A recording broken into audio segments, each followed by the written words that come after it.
إن الحمد لله نستعينه ونستغفره ونعوذ بالله من شرور أنفسنا ومن سيئات أعمالنا. من يهد الله فلا مضل له ومن يضلل فلا هادي له، وأشهد أن لا إله إلا الله وحده لا شريك له، وأشهد أن محمدا عبده ورسوله. يا أيها الذين آمنوا اتقوا الله حق تقاته ولا تموتن إلا وأنتم مسلمون. يا أيها الناس اتقوا ربكم الذي خلقكم من نفس واحدة وخلق منها زوجها وبث منهما رجالا كثيرا ونساء، واتقوا الله الذي تساءلون به والأرحام إن الله كان عليكم رقيبا. يا أيها الذين آمنوا اتقوا الله وقولوا قولا سديدا يصلح لكم أعمالكم ويغفر لكم ذنوبكم، ومن يطع الله ورسوله فقد فاز فوزا عظيما. أما بعد، إن أصدق الحديث كتاب الله، وأحسن الهدي هدي محمد صلى الله عليه وسلم، وشر الأمور محدثاتها، وكل محدثة بدعة، وكل بدعة ضلالة، وكل ضلالة في النار. أعوذ بالله من الشيطان الرجيم. بسم الله الرحمن الرحيم.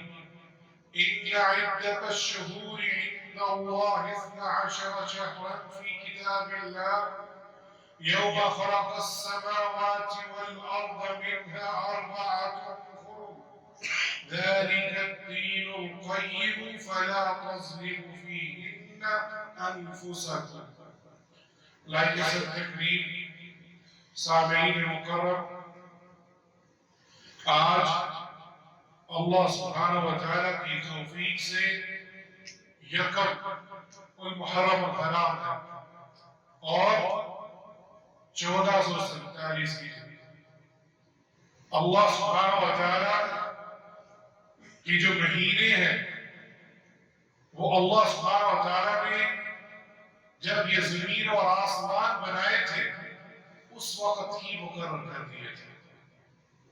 اور اللہ کی توفیق دیکھیے کہ اس اسلامی مہینے کا آغاز بھی حرمت والے مہینے سے ہو رہا ہے اور اس کا اختتام بھی جو پچھلا مہینہ گزرا ہے وہ بھی حرمت والے مہینے سے ہو رہا ہے. اور جو میں نے آیت آپ کے سامنے ارشاد فرمائی ہے وہ سورہ توبہ کی آیت نمبر 36 ہے، جس میں اللہ سبحانہ و تعالیٰ اپنے کلام مبارک میں ارشاد فرماتے ہیں مہینوں کی تعداد اللہ کے نزدیک کتاب اللہ میں 12 ہے، اور یہ اسی دن سے ہے جس دن سے زمین و آسمان کو پیدا کیا گیا. اللہ اکبر. یہ جو مہینے ہیں یہ اسی دن سے اللہ سبحانہ و تعالیٰ نے بنا دیے تھے جب یہ زمین اور آسمان کی تخلیق ہوئی تھی. اور ان میں 4 مہینے ادب احترام والے ہیں. یہی سیدھا اور درست دین ہے. اللہ سبحانہ و تعالیٰ نے یہاں یہ ارشاد فرمایا ذالک الدین القیم، ان مہینوں کو دین کے ساتھ جوڑا ہے. اور ہمیں معلوم ہے کہ ہماری جتنی بھی عبادات ہیں وہ انہی مہینوں کے ساتھ منسلک ہیں. دن کا اور رات کے ساتھ آنا اور مہینوں کا آنا جانا ہماری عبادات انہی کے ساتھ منسلک ہیں. اسی لیے اللہ سبحانہ و تعالیٰ نے اس کو دین کہا ہے اور یہی سیدھا راستہ بھی ہے. تم ان مہینوں میں اپنی جانوں پر ظلم نہ کرو. اور یہاں ارشاد فرمایا جو حرمت والے مہینے ہیں اس پر اپنی جانوں پر ظلم مت کرو۔ یہاں ان آیت کریمہ کے اندر اللہ سبحانہ و تعالیٰ نے 4 مہینوں کا ذکر کیا ہے کہ یہ حرمت والے ہیں، وہ کون سے ہیں اس کا ذکر نہیں ہے۔ اور یہاں بڑے ادب کے ساتھ جو حدیثوں کو نہیں مانتے، جو منکر حدیث ہیں، ان سے گزارش ہے کہ یہ کہاں سے ثابت کریں گے کہ حرمت والے مہینے کون سے ہیں، اور اس کی تفصیل آپ کو کہیں اور نہیں ملے گی سوائے اللہ کے رسول صلی اللہ علیہ وآلہ وسلم کی حدیث مبارکہ کے اندر۔ اور یہ حدیث متفق علیہ، یعنی امام بخاری اور امام مسلم یہ سب سے اعلیٰ درجے کی حدیث ہے، وہ لے کر آئے ہیں کہ زمانہ اسی رفتار پر آ گیا ہے جس پر اللہ سبحانہ و تعالیٰ نے زمین و آسمان کی تخلیق کی تھی۔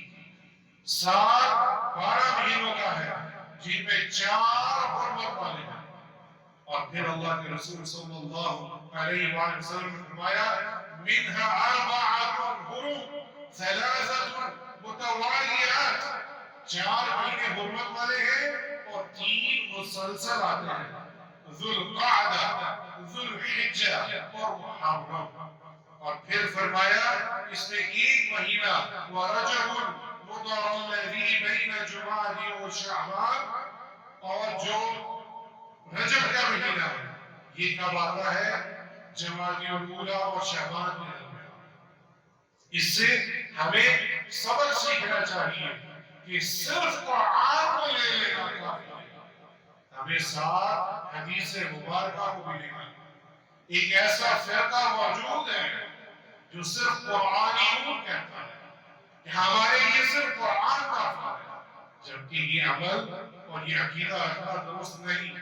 کیوں؟ اللہ سبحانہ و تعالیٰ نے سورہ النجم کے اندر ارشاد فرمایا وَمَا يَنطِقُ عَنِ الْهَوَىٰ إِنْ هُوَ وَحْيٌ يُوحَىٰ، کہ اللہ کے رسول صلی اللہ علیہ وآلہ وسلم اپنی خواہشات سے نہیں بولتے، جو کچھ آپ ارشاد فرماتے ہیں یہ وحی ہے۔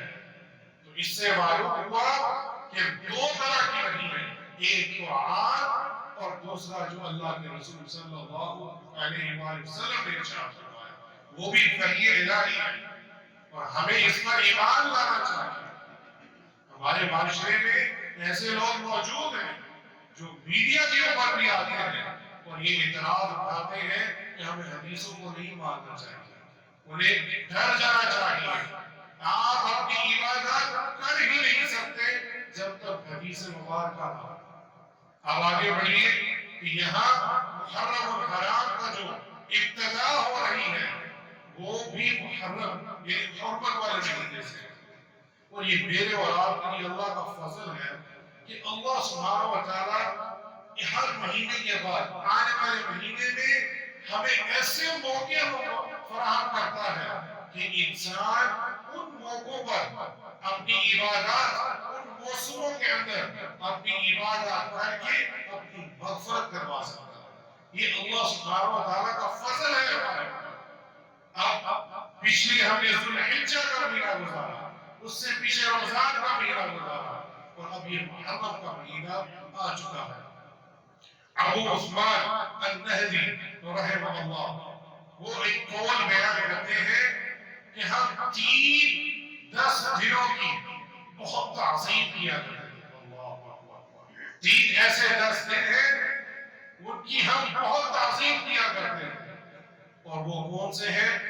رمضان کے آخری 10 دن اس کی بہت تعظیم کیا کرتے ہیں، پھر ذو الحجہ کے پہلے 10 دن ہم اس کی بہت تعظیم کیا کرتے ہیں، اور محرم الحرام کے پہلے 10 دن۔ اللہ اکبر! یہ سلف و صالحین سے ہمیں یہ سبق ملتا ہے، ان 10 دنوں میں جو 3 مہینوں میں آتے ہیں وہ اس کی بہت تعظیم کیا کرتے ہیں، اور رسول اللہ صلی اللہ علیہ وآلہ وسلم نے بھی ارشاد فرمایا۔ اور یہاں غور کیجیے، توجہ چاہوں گا، یہ واحد ایسا مہینہ ہے جس کو اللہ سبحانہ و تعالیٰ نے شہر اللہ المحرم کہا ہے، کہ یہ اللہ کا مہینہ ہے۔ اللہ سبحانہ و تعالیٰ نے اس مہینے کو اپنے ساتھ جوڑا ہے کہ یہ اللہ کا مہینہ ہے اور اس میں اپنی عبادت کر لیجیے۔ اس سے ہمیں ایک مومن شخص، ایک مسلمان شخص کے لیے یہ اتنا ہی کافی ہو جانا چاہیے کہ محرم الحرام اس کو اللہ سبحانہ و تعالیٰ نے اپنے ساتھ منسوخ کیا ہے، تو یہ بیٹھنے کے دن نہیں ہے۔ اللہ کے رسول صلی اللہ علیہ وآلہ وسلم کی حدیث جو صحیح مسلم کے اندر موجود ہے کہ افضل صیام بعد رمضان شہر اللہ المحرم، اللہ اکبر، کہ ماہ رمضان کے بعد افضل ترین روزے اگر کوئی ہے تو اللہ کے مہینے محرم کے روزے ہیں، اللہ اکبر۔ اور یہ صحیح مسلم کے اندر حدیث موجود ہے، اور ابو ہریرہ رضی اللہ عنہ اس حدیث کو روایت کرتے ہیں۔ تو یہاں سے ہمیں سبق مل رہا ہے کہ ہم سال کی ابتدا بھی عبادات سے کر رہے ہیں اور جو سال گزرا ہے وہ بھی عبادات سے ہے، اللہ اکبر۔ اور ان عبادات کا ہمیں ہی فائدہ ہے، ہم اپنی مغفرت کروائیں گے، اللہ سے معافی مانگیں گے تاکہ اللہ سبحانہ و تعالیٰ ہمارے گناہوں کو معاف فرما دے اور اپنی رحمت سے جنت الفردوس میں ہمیں اعلیٰ مقام عطا فرمائے۔ ایک اور حدیث صحیح مسلم کے اندر ہی ہے کہ ای الصلاۃ افضل بعد المکتوبہ و ای الصیام افضل بعد شہر رمضان، کہ فرض نمازوں کے بعد کون سی نماز سب سے افضل ہے؟ اللہ کے رسول صلی اللہ علیہ وآلہ وسلم سے سوال ہوا کہ فرض نماز جو ہم ادا کرتے ہیں نفل نمازوں میں سب سے افضل نماز کون سی ہے؟ اور پھر فرمایا وَأَيُّ الصِّيَامِ أَفْضَلُ بَعْدَ شَهْرِ رَمَضَانَ، اور رمضان مبارک کے روزوں کے بعد کون سے ایسے روزے ہیں جو سب سے افضل ہیں؟ تو یہاں بھی اللہ کے رسول صلی اللہ علیہ وآلہ وسلم نے ہمیں تعلیم دی افضل صلاة بعد الصلاة المکتوبہ الصلاة فی جوف اللیل، اللہ اکبر، افضل صیام بعد شہر رمضان صیام الشہر اللہ المحرم، کہ فرض نماز کے بعد سب سے افضل نماز کیا ہے؟ رات کی نماز، جوف اللیل، تہجد کی نماز۔ اور ماہ رمضان کی مہینے کے بعد جو روزے رکھے جاتے ہیں اس کے بعد سب سے افضل روزے کون سے ہیں؟ محرم الحرام کے۔ اور یہاں بھی ہمیں یہ سیکھنا چاہیے کہ ہم مکتوبہ فرض نمازوں کے بعد گھروں میں بھی نماز ادا کریں۔ کسی صحابی رسول سے پوچھا ایک شخص نے، اور وہ اعتراف کر رہا تھا کہ میں منافق ہو چکا ہوں، تو صحابی رسول نے کہا مجھے صرف دو چیزوں کا جواب دو، کیا تم گھر میں اکیلے نماز ادا کرتے ہو؟ اس نے کہا نعم میں کرتا ہوں۔ اور پھر کہا کیا تم اپنے گناہوں کی معافی مانگ کر روتے ہو؟ اس نے کہا ہاں۔ تو کہتے ہیں پھر تو منافق نہیں ہے، اللہ اکبر۔ یہاں نقطہ سمجھنے والا ہے، فرض نماز ہم مسجد میں پڑھتے ہیں، ہمیں کوشش کرنی چاہیے کہ سنت نماز ہم گھر میں ادا کریں، وہ سب سے افضل ہے۔ کیوں؟ گھر میں ادا کرنے سے وہاں آپ کو کوئی نہیں دیکھ رہا، وہاں آپ اکیلے ہیں، وہاں کوئی ریا کاری کا آپ کے اندر شبہ نہیں آ سکتا۔ اسی لیے صحابہ کرام نے اس صحابی رسول نے یہ سوال کیوں پوچھا کہ آپ گھر میں اکیلے نماز پڑھتے ہو؟ اس نے کہا میں پڑھتا ہوں۔ کیوں؟ اس وقت کوئی شخص نہیں دیکھتا، اور وہ شخص کس کے لیے کھڑا ہوگا؟ خالص اللہ کے لیے۔ تو لہٰذا اپنے گھروں کے اندر نفل نماز کا اہتمام کیا گیا۔ اسی طرح اللہ کے رسول صلی اللہ علیہ وآلہ وسلم کی صحیح حدیث پر ہمیں یہ حاصل ہوتا ہے کہ فرض نماز کے بعد سنت نماز گھر میں ادا کرنا یہ سب سے افضل ہے، لہٰذا اس کا اہتمام کرنا چاہیے۔ بالخصوص اگر کوئی شخص روزے رکھنا چاہتا ہے اس کے تین طریقے ہیں، ایک دن روزہ رکھے اور ایک دن روزہ چھوڑ دے۔ مسلسل روزے رکھنا سوائے رمضان کی جائز ہے، یہ داؤد علیہ السلام کا طریقہ تھا، ایک دن روزہ رکھنا اور ایک دن روزہ چھوڑنا، یہ جائز ہے، آپ یہ کر سکتے ہیں اس میں۔ دوسرا طریقہ سوال اور جمعرات کا روزہ رکھنا، اس کا اہتمام کیجیے۔ تیسرا ایام البید، 13, 14 اور 15 کا روزہ رکھنا. اور اگر آپ یہ بھی نہیں کر سکتے تو یوم عاشورہ کا روزہ رکھنا یہ اللہ کے رسول صلی اللہ علیہ وآلہ وسلم سے ثابت ہے.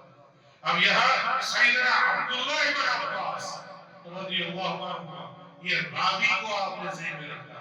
عبداللہ ابن عباس رضی اللہ عنہ، عباس آپ کے چچا اہل بیت میں سے رضی اللہ عنہ، اور ان کے بیٹے عبداللہ، وہ اس حدیث کو روایت کرتے ہیں کہ جب ہم مدینہ تشریف لائے تو وہاں یہود بھی قیام پذیر تھے، اور ہم نے دیکھا کہ وہ 10 محرم کو روزہ رکھتے ہیں.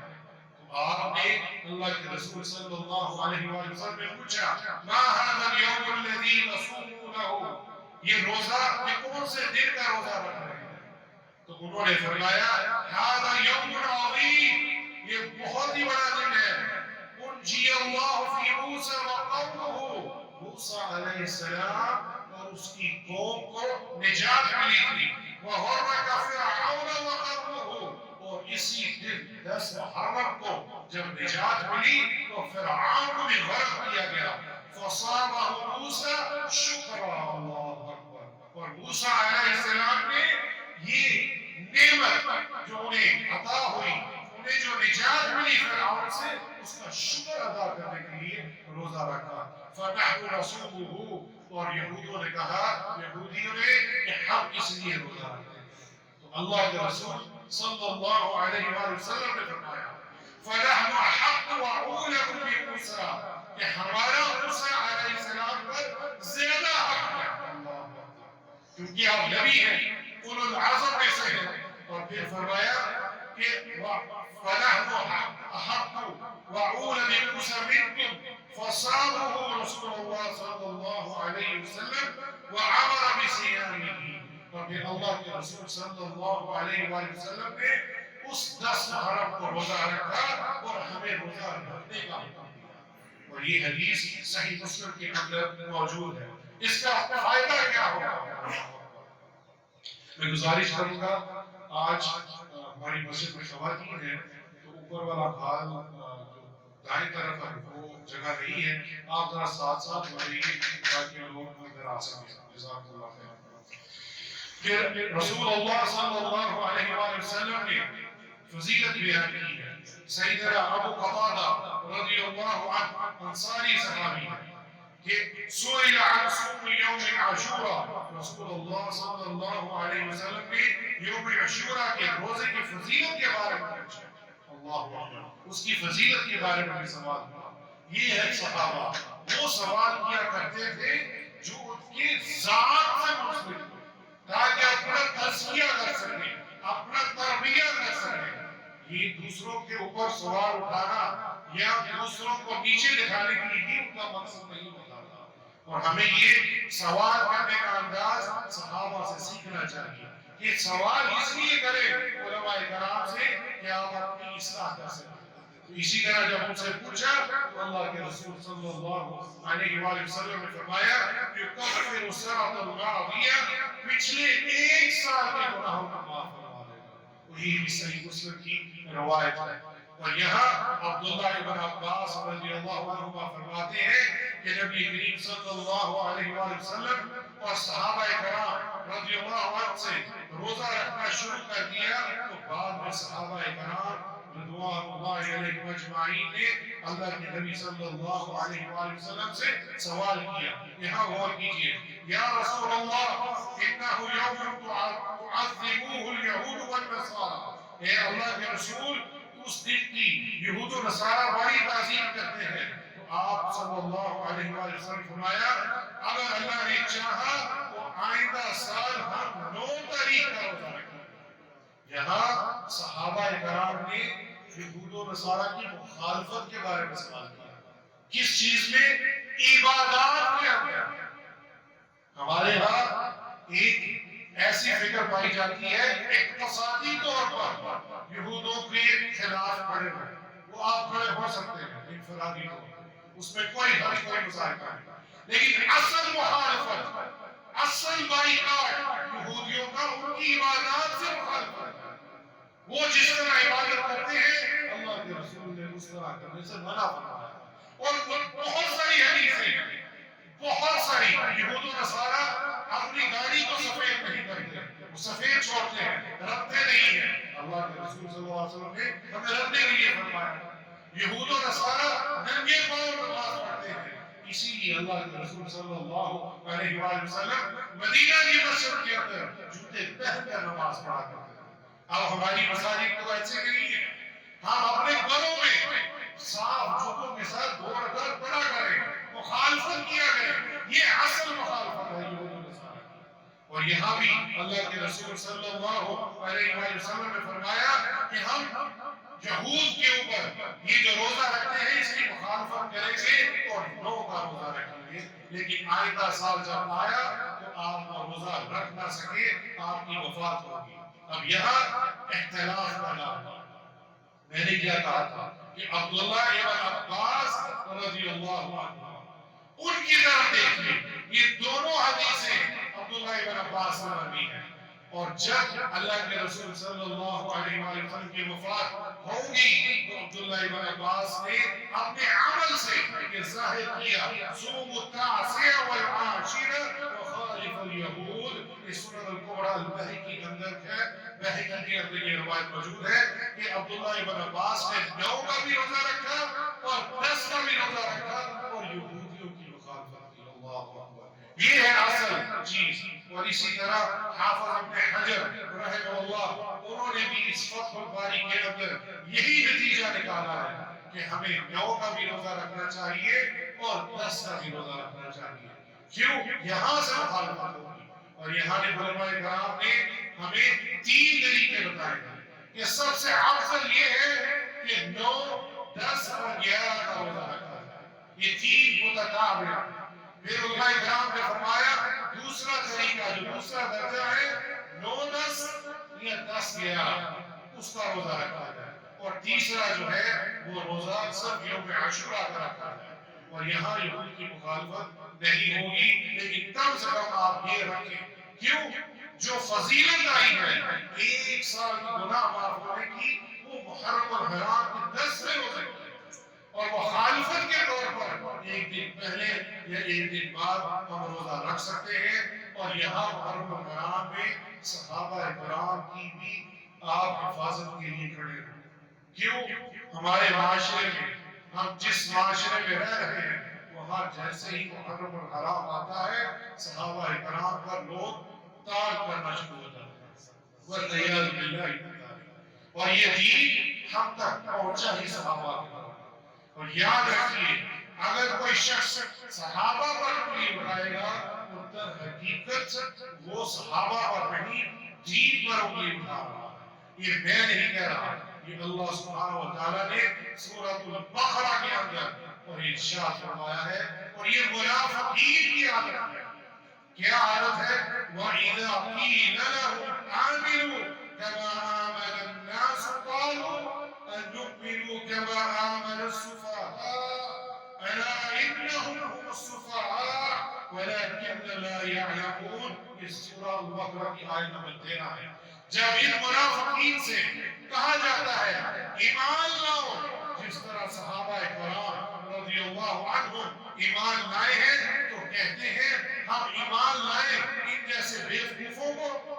اللہ سبحانہ وتعالیٰ نے کہا الا سن لو، بے شک وہ خود ہی بیوقوف ہیں لیکن وہ نہیں جانتے۔ یہ سورہ البقرہ کی آیت نمبر 13 یاد رکھیے، یہ منافقین کی نشانی ہے۔ ایک صحابی کے اوپر کلام کرنا، وہ کلام کس پہ کر رہا ہے؟ دین پر۔ فَإِنْ آمَنُوا بِمِثْلِ آمَنْتُمْ بِهِ فَقَدِ اهْتَدَوْا۔ اس طرح ایمان لاؤ، یہ بھی سورہ البقرہ کی آیت ہے، جس طرح صحابہ ایمان لائے ہیں پھر تم ہدایت یافتہ ہو۔ ہمارا ایمان کا جو معیار ہے، اس کا پیمانہ ہے، وہ صحابہ کے ساتھ جوڑ دیا ہے۔ اور یہ قرآن کس نے ہم تک پہنچایا؟ صحابہ کرام۔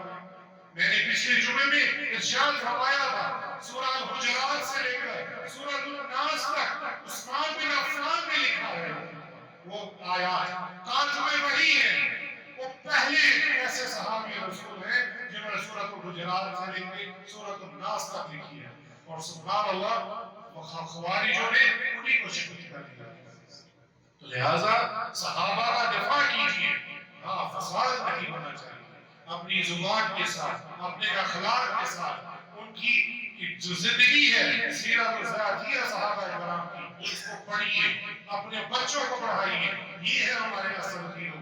اور اللہ سبحانہ و تعالیٰ ہمیں ان پر عمل کرنے کی توفیق عطا فرمائے۔ سلسلہ صحیحہ کی حدیث ہے، من صب اصحابی فعلیہ لعنۃ اللہ والملائکۃ والناس اجمعین۔ کہ اللہ کے رسول صلی اللہ علیہ وسلم فرمایا، جس نے میرے صحابہ کو گالی دی، اس پر اللہ کی، فرشتوں کی اور تمام لوگوں کی لعنت ہو۔ والعیاذ باللہ من ذلک۔ اللہ سبحانہ و تعالیٰ ہمیں صحابہ کرام کا دفاع کرنے کی توفیق عطا فرمائے اور ان جیسا ہمیں ایمان کی توفیق عطا فرمائے۔ اقول ما تسمعون واستغفر الله لي ولكم من كل ذنب فاستغفروه انه هو الغفور الرحيم۔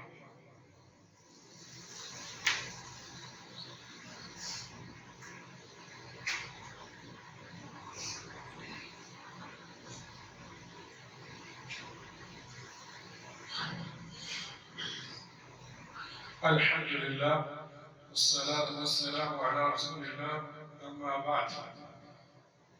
آخر پر جو میں نے ارشاد فرمایا کہ اپنے صحابہ کرام ان کی سیرت کا مطالعہ کیجیے، ان کا دفاع کیجیے، اور فضول اور بدعات اور خرافات والی مجالس سے اجتناب کیجیے۔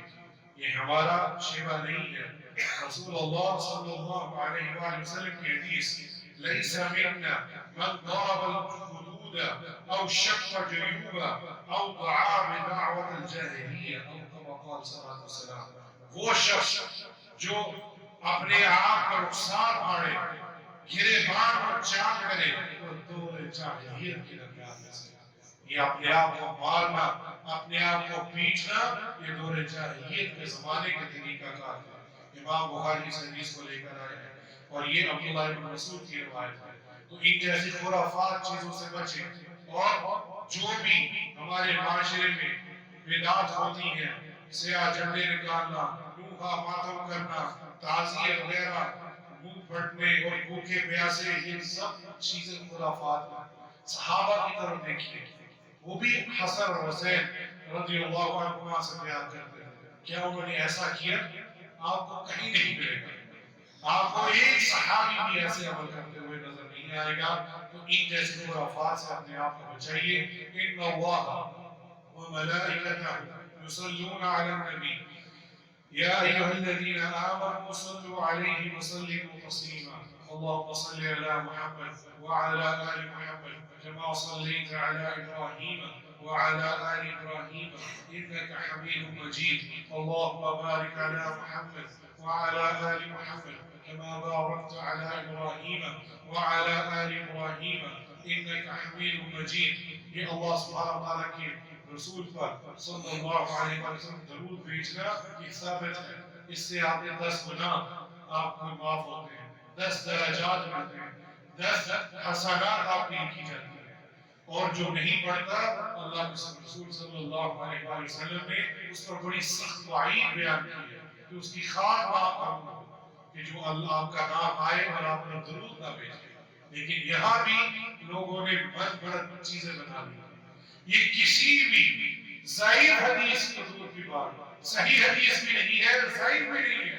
مت بڑت قصہ ہے کہ جب بھی آپ کا نام آئے اور ہونٹوں پہ یہ آپ انگوٹھے چھوٹ کے لگا، یہ بدعت ہے، یہ ثابت نہیں ہے۔ وہ ہمارے معاشرے میں یہ عام نظر آتا ہے۔ اصل کیا ہے؟